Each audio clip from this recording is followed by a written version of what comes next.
வணக்கம். ஆகாஷவாணி. மாநில செய்திகள் வாசிப்பவர் புனிதராஜ். தலைப்புச் செய்திகள்.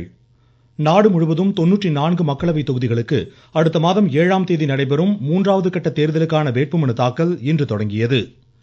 மக்களவை தேர்தல் முன்னேற்பாடுகள் குறித்து தலைமை தேர்தல் ஆணையர் திரு ராஜீவ்குமார் அனைத்து மாநில தேர்தல் அலுவலர்களுடன் இன்று பிற்பகல் ஆலோசனை மேற்கொள்கிறார். திருச்சியில் ஒருங்கிணைந்த தபால் வாக்கு மையம் அமைக்கப்படும் என்று மாநில தலைமை தேர்தல் அதிகாரி திரு சத்யபிரத சாஹூ கூறியிருக்கிறார். கோவை, நீலகிரி, தேனி, திண்டுக்கல், தென்காசி, கன்னியாகுமரி உள்ளிட்ட 10 மாவட்டங்களில் இன்று கனமழைக்கு வாய்ப்பிருப்பதாக சென்னை வானிலை ஆய்வு மையம் தெரிவித்துள்ளது. IPL 2020 கிரிக்கெட் போட்டியில் லக்னோவில் இன்று இரவு லக்னோ சூப்பர் ஜெயண்ட்ஸ் டெல்லி கேபிட்டல்ஸை எதிர்கொள்கிறது. இனி விரிவான செய்திகள். நாடு முழுவதும் 10 மாவட்டங்கள், 2 யூனியன் பிரதேசங்களின் 94 மக்களவை தொகுதிகளுக்கு அடுத்த மாதம் 7ஆம் தேதி நடைபெறும் 3வது கட்ட தேர்தலுக்கான அறிவிக்கை இன்று வெளியிடப்பட்டதை அடுத்து வேட்புமனு தாக்கலும் தொடங்கியுள்ளது. வேட்பு மனுக்களை தாக்கல் செய்ய வரும் 19ஆம் தேதி கடைசி நாளாகும். வரும் 20ஆம் தேதி அவை பரிசீலிக்கப்படுகின்றன. வேட்பு மனுக்களை விலக்கிக் கொள்ள வரும் 22ஆம் தேதி கடைசி நாளாகும்.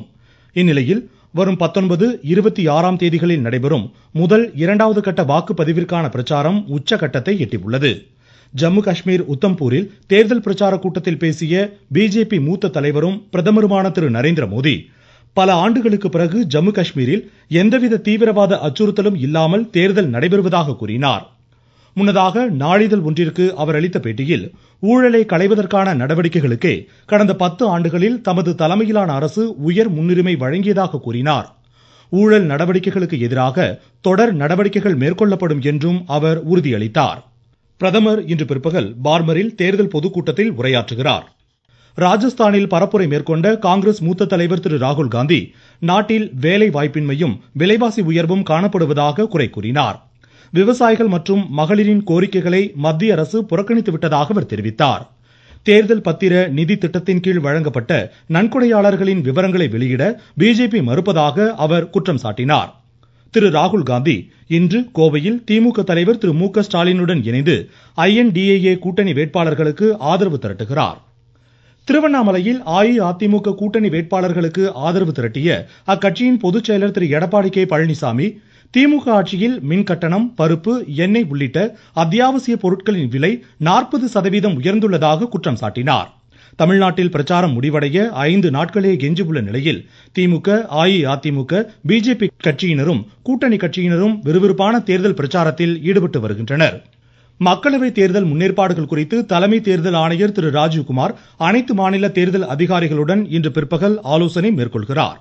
முதற்கட்ட மக்களவை தேர்தலுக்கு இன்னும் ஒரு வார காலமே எஞ்சியுள்ள நிலையில் வாக்குப்பதிவிற்கான தயார்நிலை பணிகள் குறித்து மாநில தலைமை தேர்தல் அதிகாரிகளிடம் அவர் கேட்டறிகிறார். வாக்குப்பதிவு இயந்திரங்கள், வாக்குச்சாவடி சீட்டுகள் விநியோகம் உள்ளிட்ட பல்வேறு அம்சங்கள் குறித்து இதில் முக்கியமாக ஆலோசிக்கப்படும் என்று தெரிகிறது.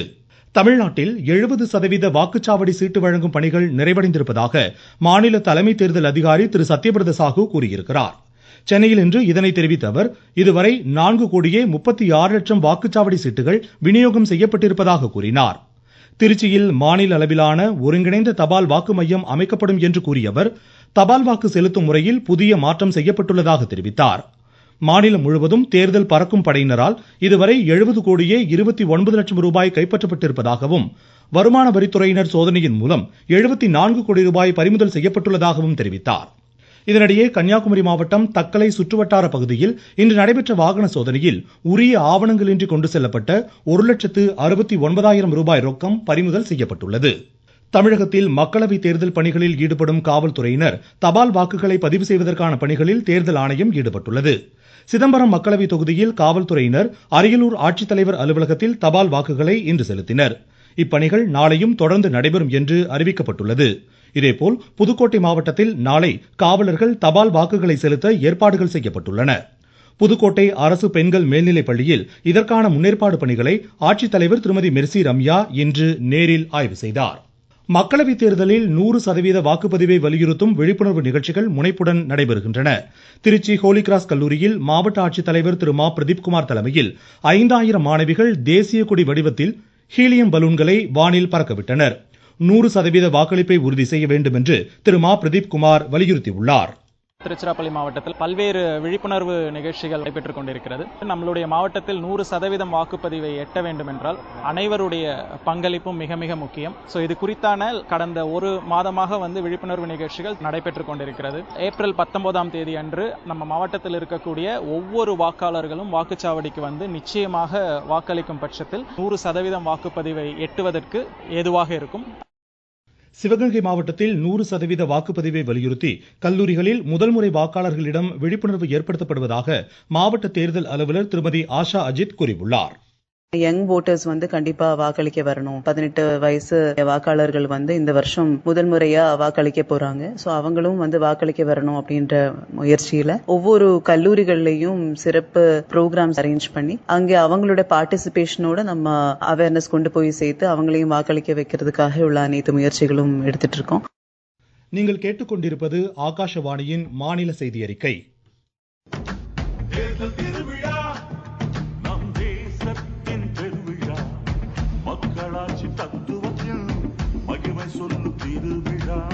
வளரும் நமது இந்தியாவில் மகிழ்ச்சியான பெருவிழா, நாடு நம்மை காப்பதற்கு நடத்துகின்ற திருவிழா, நாட்டை நாமும் காப்பதற்கு முடிவெடுத்து பெருவிழா.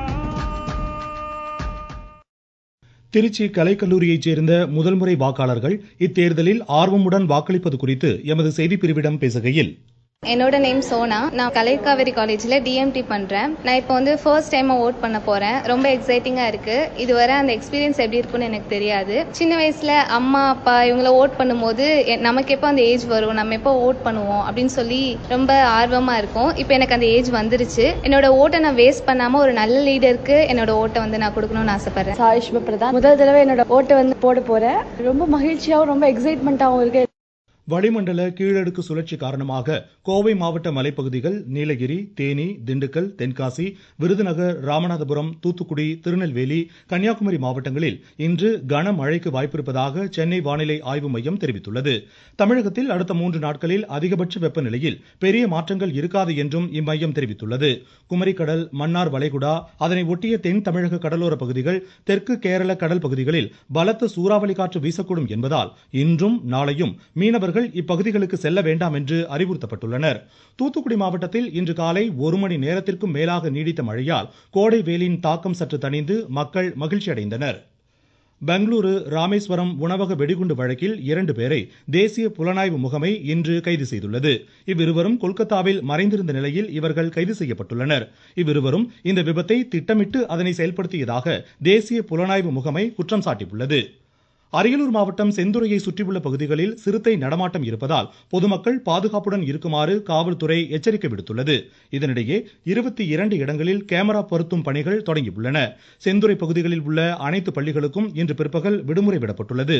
சிறுத்தை நடமாட்டம் குறித்து எமது செய்தியாளர் தெரிவிக்கையில், அரியலூர் மாவட்டம் செந்துறையில் உள்ள அரசு மருத்துவமனை அருகே சிறுத்தை நடமாட்டம் இருந்ததை போலீசார் மற்றும் வனத்துறையினர் உறுதிப்படுத்தியுள்ளனர். மேலும் இரவு காவல் பணியிலிருந்து 4 போலீசாரும் சிறுத்தையை பார்த்துள்ளதாக தெரிவித்துள்ளனர். செந்துறை நகர பகுதியில் சிறுத்தை நடமாட்டம் பல்வேறு இடங்களில் இருந்ததை ஒட்டி வனத்துறை பணியாளர்கள் மற்றும் போலீசார் இரவு முழுவதும் ரோந்து பணியில் ஈடுபட்டனர். சிறுத்தை நடமாட்டத்தால் பொதுமக்கள் மிகுந்த அளவில் அச்சமடைந்துள்ளனர். மேலும் பொதுமக்கள் யாரும் வெளியில் வர வேண்டாம் எனவும் பாதுகாப்பாக வீட்டிலேயே இருக்கவும் போலீசார் அறிவுறுத்தி வருகின்றனர். அரியலூர் செய்தியாளர் ராம்குமார்.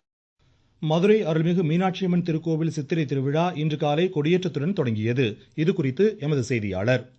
அலங்கரிக்கப்பட்ட தங்க கொடிமரம் முன்பு மீனாட்சி சுந்தரேஸ்வரர் பிரியாவிடையுடன் எழுந்தருள வேத மந்திரங்கள் மங்கள வாத்தியங்கள் முழங்கிட சித்திரை திருவிழா கொடியேற்றம் விமர்சையாக நடைபெற்றது. சுவாமியும் அம்மனும் காலை மாலை என இரு வேளைகளிலும் பல்வேறு வாகனங்களில் எழுந்தருளி வீதி உலா வரும் நிகழ்வு நடைபெறுகிறது. விழாவின் முக்கிய நிகழ்வாக வரும் 19ஆம் தேதி இரவு மீனாட்சி பட்டாபிஷேகமும், 20ஆம் தேதி திக்கு விஜயமும், திருக்கல்யாண வைபவம், 21ஆம் தேதியும் திருத்தேரோட்டம், 22ஆம் தேதியும் விழாவின் சிகர நிகழ்ச்சியாக கள்ளழகர் வைகை ஆற்றில் இறங்கும் விழா வரும் 23ஆம் தேதி நடைபெறுகிறது. மதுரையிலிருந்து எஸ் ரகுராஜா.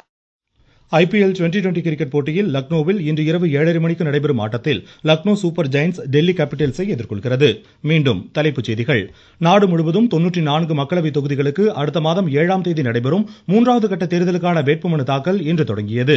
மக்களவை தேர்தல் முன்னேற்பாடுகள் குறித்து தலைமை தேர்தல் ஆணையர் திரு ராஜீவ்குமார் அனைத்து மாநில தேர்தல் அலுவலர்களுடன் இன்று பிற்பகல் ஆலோசனை மேற்கொள்கிறார். திருச்சியில் ஒருங்கிணைந்த தபால் வாக்கு மையம் அமைக்கப்படும் என்று மாநில தலைமை தேர்தல் அதிகாரி திரு சத்யபிரத சாகு கூறியுள்ளார். கோவை, நீலகிரி நீலகிரி, தேனி, திண்டுக்கல், தென்காசி, கன்னியாகுமரி உள்ளிட்ட 10 மாவட்டங்களில் இன்று கனமழைக்கு வாய்ப்பிருப்பதாக சென்னை வானிலை ஆய்வு மையம் கூறியுள்ளது.